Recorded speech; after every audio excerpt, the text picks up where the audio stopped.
Qui ne va pas vous faire de philosophie, je crois, qui va vous parler de la réalité.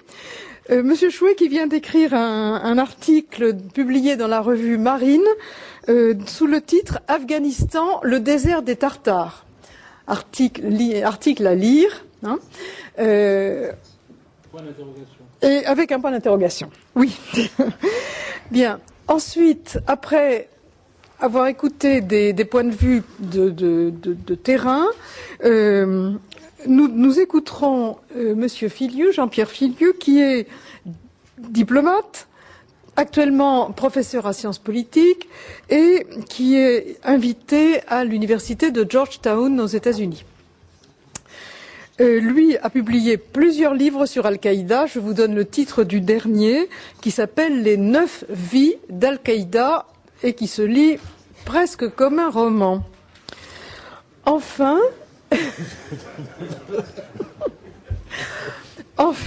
François Hesbourg, directeur de la Fondation de recherche stratégique. Conseiller, je crois que vous étiez directeur. Le directeur va être malheureux. Ah, alors, j'étais persuadé que vous étiez directeur. Vous l'étiez. Ah bon. Qui a publié il y a un an, après Al-Qaïda, alliez-vous trop vite, je ne sais pas. Donc, après Al-Qaïda, chez Stock, et auquel nous demanderons, après les explications fouillées de Jean-Pierre Filiu, de faire un peu une conclusion sur ce qu'on peut attendre du proche avenir. Alors, la parole est donc à Monsieur Alain Chouet. Bien. Mesdames, Messieurs, bonjour, puis bonne année puisqu'il est encore temps. Alain Chouet, pour les quelques-uns d'entre vous qui ne sont pas encore familiers avec l'organisation interne des services spéciaux, notamment les services spéciaux français, le service de renseignement de sécurité est celui qui est chargé du recueil du renseignement et de la mise en œuvre des mesures actives à l'extérieur du territoire national en matière de contre-criminalité, de contre-espionnage, de contre-prolifération et de contre-terrorisme. Alors tout ça, c'est des activités tout à fait ludiques qui se déroulent à l'étranger, donc évidemment dans l'illégalité la plus absolue et dans le plus grand secret, et ça donne du monde une vision un peu spécialisée. Alors j'ai donc pas l'intention ni la prétention de vous dire mal ce que Jean-Pierre Filiu et François Hesbourg vous diront très bien tout à l'heure, et j'essaierai de me borner à une approche service de renseignement du phénomène. Et là, j'avoue que, compte tenu du thème retenu pour cette table ronde, j'ai hésité à participer à un exercice qui m'est apparu de prime abord un peu comme une espèce de séance de nécromancie, parce que les questions que vous avez qualifiées de byzantines tout à l'heure, Madame Benguiga, me paraissent moins byzantines que au premier abord qu'il y paraît. Et comme bon nombre de mes collègues professionnels à travers le monde, j'estime sur la base d'informations sérieuses, d'informations recoupées, que la Qaïda est morte sur le plan opérationnel dans les trous Arad Tora Bora en 2002. Les services pakistanais ensuite se sont contentés de 2003 à 2008 à nous en revendre les restes par appartement contre quelques générosités et quelques indulgences diverses. Sur les quelques 400 membres actifs de l'organisation qui existait en 2001 et dont on trouvera une assez bonne description dans l'excellent bouquin de Mark Sageman, Understanding Terror Networks, il y a moins d'une cinquantaine, essentiellement des seconds couteaux, à l'exception de Ben Laden lui-même et de Ayman Zawahiri, mais qui n'ont aucune aptitude sur le plan opérationnel. Donc moins d'une cinquantaine ont pu s'échapper, disparaître dans des zones reculées, dans des conditions de vie précaires et avec des moyens de communication rustiques ou incertains. C'est pas avec un tel dispositif qu'on peut animer à l'échelle planétaire un réseau coordonné de violence politique. D'ailleurs, il apparaît clairement qu'aucun des terroristes post-11/9 qui ont agi à Londres, Madrid, Casablanca, Djerba, Sharm el-Sheikh, Bali, Bombay, etc., ou ailleurs, n'a eu de contact avec l'organisation. Et quant aux revendications plus ou moins décalées qui sont formulées de temps en temps par Ben Laden ou Ayman Zawahiri, à supposer d'ailleurs qu'on puisse réellement les authentifier, elles n'impliquent aucune liaison opérationnelle, organisationnelle, fonctionnelle entre ces terroristes et les vestiges de l'organisation. Bien.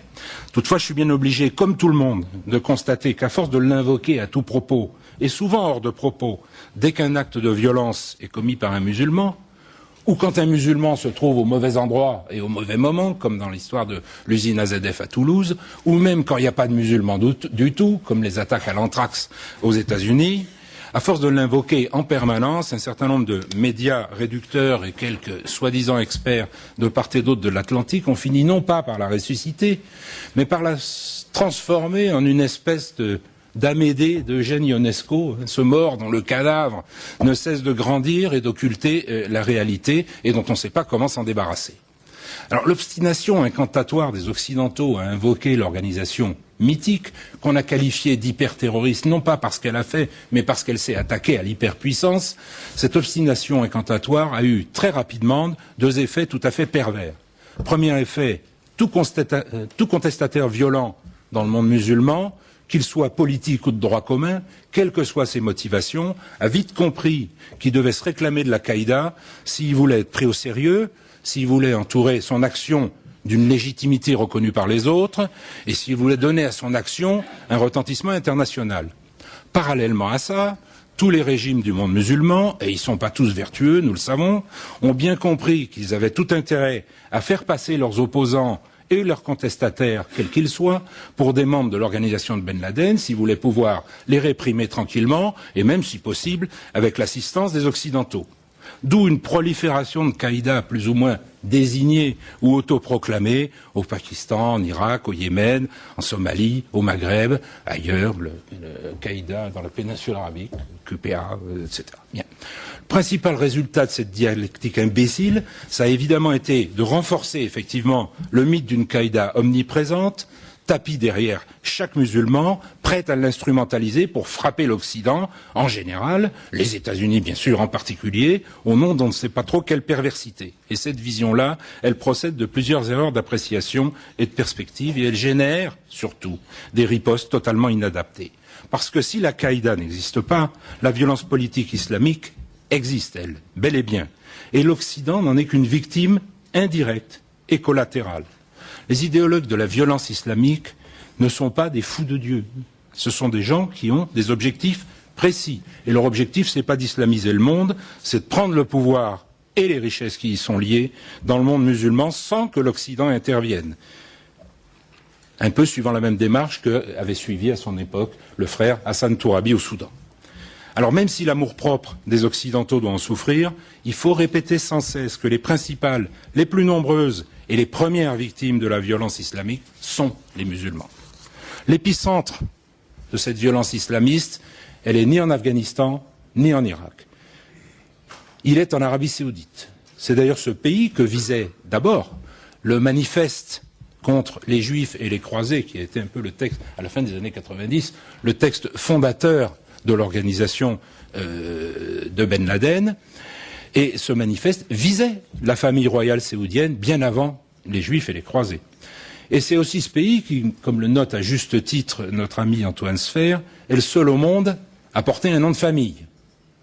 Toute proportion gardée, l'Arabie saoudite, à mes yeux, se trouve dans une situation un peu comparable à celle de la France du premier semestre 1789. Il y a une famille qui s'est installée au pouvoir en 1926 en établissant sa légitimité sur une base religieuse et en usurpant la garde des lieux saints de l'islam à ses titulaires historiques qui étaient la famille des Hachémites. Cette famille, les Saouds, composée aujourd'hui d'à peu près 3000 princes, exerce sans partage la totalité du pouvoir et accapare la totalité d'une rente astronomique provenant de l'exploitation du plus riche sous-sol du monde en hydrocarbures. Afin de conserver sa légitimité face à toute forme de contestation, la famille Saoud a fermé la voie à toute forme d'expression démocratique ou pluraliste. Elle pratique, elle répand une interprétation de l'islam la plus fondamentaliste possible pour se mettre à l'abri de toute forme de surenchère dans ce domaine. La famille saoudienne est un peu comme l'Union soviétique. L'Union soviétique ne voulait pas d'ennemis ou de surenchère à gauche. La famille saoudienne ne veut pas de surenchère en islam. Seulement, avec le temps, les retombées de la rente hydrocarbures ont tout de même donné naissance à diverses formes de commerce, d'industrie, auxquelles les princes, comme tous les princes, ne sauraient évidemment toucher sans déroger, et qu'ils ont concédé, moyennant participation aux bénéfices, à des entrepreneurs roturiers, majoritairement issus de pays voisins, de pays étrangers, évidemment musulmans, principalement des Yéménites, et dans une aussi assez large mesure des Levantins, Syriens, Libanais, Palestiniens, plus quelques autres. Et alors que l'avenir du pétrole s'annonce incertain, Ces entrepreneurs font observer, pensez à juste titre, comme les bourgeois du tiers-État en 1789, que c'est eux qui font tourner la boutique et qui préparent l'avenir du pays. Et que dans ces conditions, ce serait que justice, qu'on leur concède, on les associe sous une forme ou une autre à l'exercice du pouvoir ou à la gestion d'une rente que la famille régnante, je vous le rappelle, jusqu'à une date récente, le plus légalement du monde, assimilait à sa cassette personnelle. Problème, c'est comment faire passer ce type de revendication dans un pays où toute forme d'expression pluraliste est exclue par définition. Quelle légitimité peut-on opposer à un pouvoir qui se réclame de l'adoubement divin? Quelle pression exercer sur un régime familial qui bénéficie à titre personnel depuis 1945, suite au pacte de Quincy, conclu à titre personnel entre le vieux Ibn Saoud et le président Roosevelt, qui bénéficie de la protection politique et militaire de l'hyperpuissance américaine en échange du monopole sur l'exploitation des hydrocarbures. À l'évidence, les contestataires de cette théocratie-là n'ont comme recours qu'un mélange plus ou moins dosé de violence révolutionnaire et de surenchère fondamentaliste. On ne peut pas aller à gauche, on est obligé d'aller qu'à droite. Exercer à l'encontre du pouvoir et bien sûr de ses protecteurs extérieurs, parce que s'il n'y a pas les protecteurs extérieurs, le pouvoir s'écroule. Et c'est donc pas un hasard si on trouve parmi les activistes islamistes les plus violents un nombre significatif d'enfants de cette bourgeoisie qui sont privés de tout droit politique, mais sûrement pas ni de moyens, ni d'idées. Et Oussama Ben Laden en fait partie. Il est au nombre de ceux-là. Il s'est trouvé propulsé dans le champ de la violence, de l'intégrisme, par les nobles séoudiens qui trouvaient expédient de faire défendre les intérêts extérieurs du royaume par les enfants de leurs valets plutôt que par les leurs. Ça, c'est l'erreur classique des parvenus. Alors, et au gré de leurs picaresques aventures, nos jeunes gens, nos fils de bourgeois, ont fait de mauvaises rencontres, ils ont subi de mauvaises influences, et ils sont revenus sur le terrain pour mordre la main de leur maître. C'est ainsi que s'est engagée dès le milieu des années 80 une surenchère permanente au fondamentalisme religieux et au contrôle de l'islam mondial entre la famille Saoud et ses rivaux ou ses opposants à l'intérieur comme à l'extérieur. La rivalité chiite, sunnite, Iran, la rivalité de légitimité Iran-Arabie a été pour beaucoup dans l'élévation du niveau du fondamentalisme musulman. Cette surenchère s'est essentiellement traduite, faute de ressources humaines, faute de savoir-faire en matière d'action extérieure, par le seul moyen qui ne manque pas en Arabie, l'argent.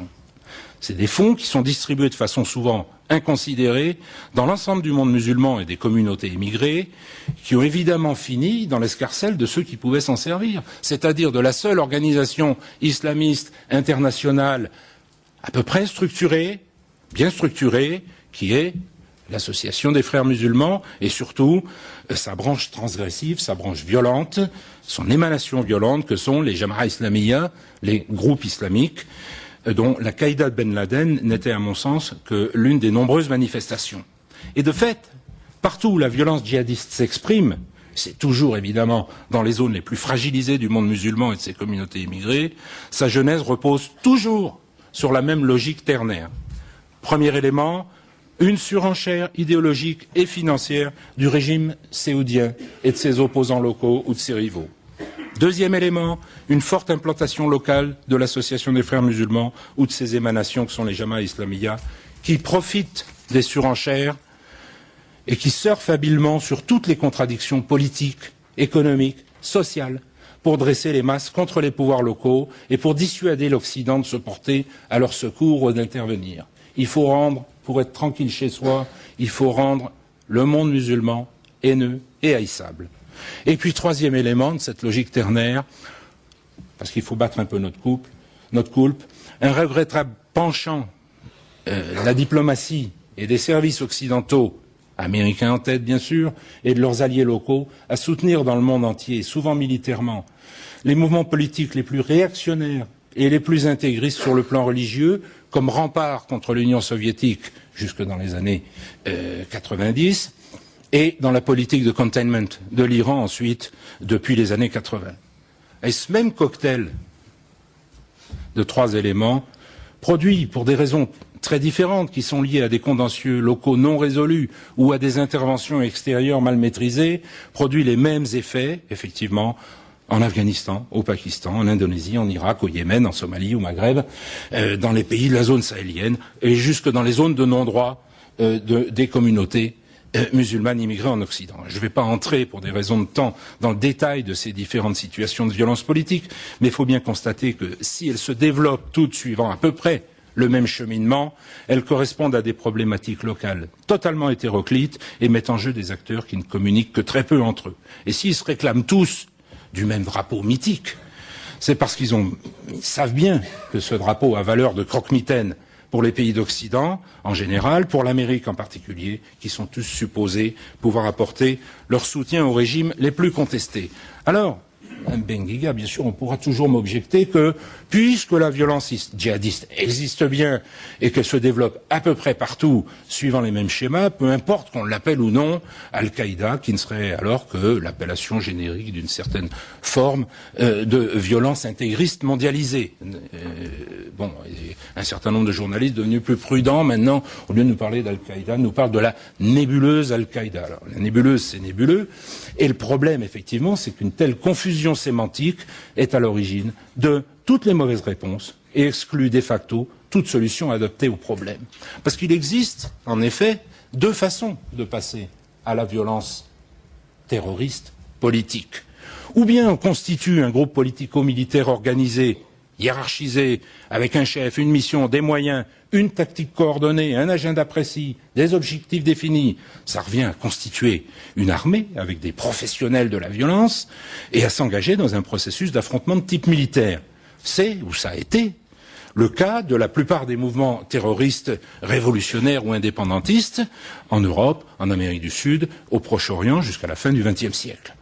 Ou bien, on a recours à la technique dite du lone wolf, du loup solitaire, qui consiste, en gardant un pied dans la légalité et en posant un autre dans la transgression, à jouer idéologiquement sur une population sensible pour inciter les éléments les plus fragiles, les plus motivés, à passer à l'acte de façon individuelle ou groupusculaire, en frappant où ils peuvent, quand ils peuvent, comme ils peuvent, peu importe, pourvu que l'acte porte la signature de la mouvance et s'inscrive dans sa stratégie générale. La technique du lone wolf, elle est pas nouvelle, hein, elle est ancienne. On l'appelle lone wolf parce que elle est bien connue aux États-Unis. Elle a été théorisée par Monsieur William Pierce dans ses Turner Diaries, qui sont restés au top 10 des ventes aux États-Unis pendant pratiquement toute la décennie 90, et qui inspire la plupart des militants violents de la suprématie blanche et des ultrafondamentalistes chrétiens. C'est cette technique qui a prévalu dans les attentats d'Atlanta, d'Oklahoma City et dans nombre d'actions individuelles dont le total approche et même dépasse celui des morts du 11 septembre. C'est cette même technique qui est mise en œuvre par un certain nombre de groupes dans le tiers-monde, comme les loups gris en Turquie ou comme les frères musulmans dans le monde arabe et musulman.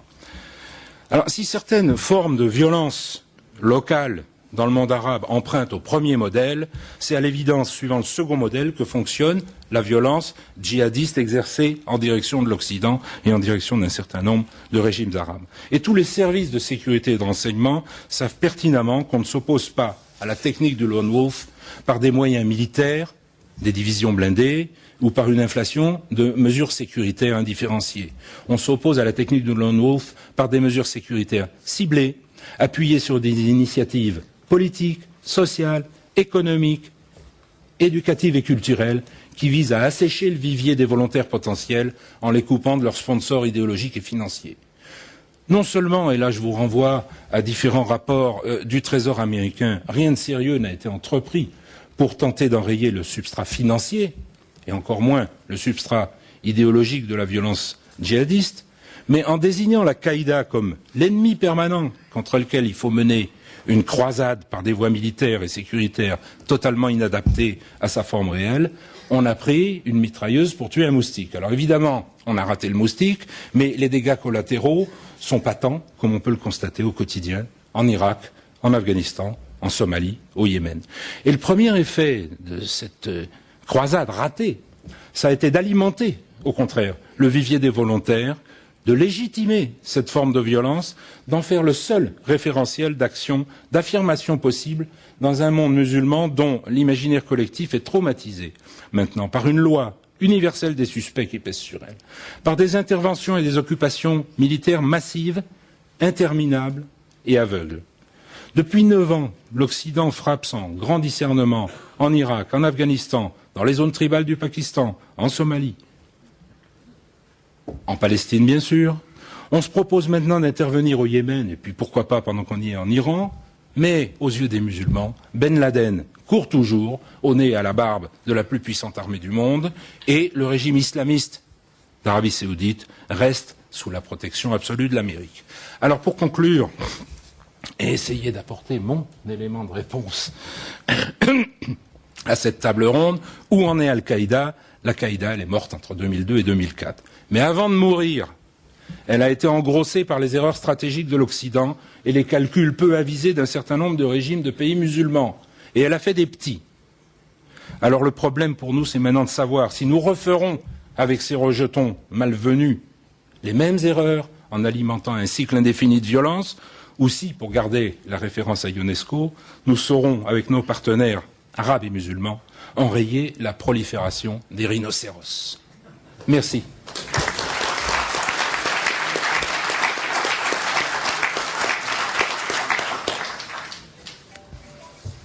Voilà qui prouve que l'expérience du terrain et dans des conditions difficiles, à voir le nombre de décorations que M. Chouet a accumulées dans son existence, nourrit une réflexion vraiment originale et décoiffante. C'était vraiment très très intéressant.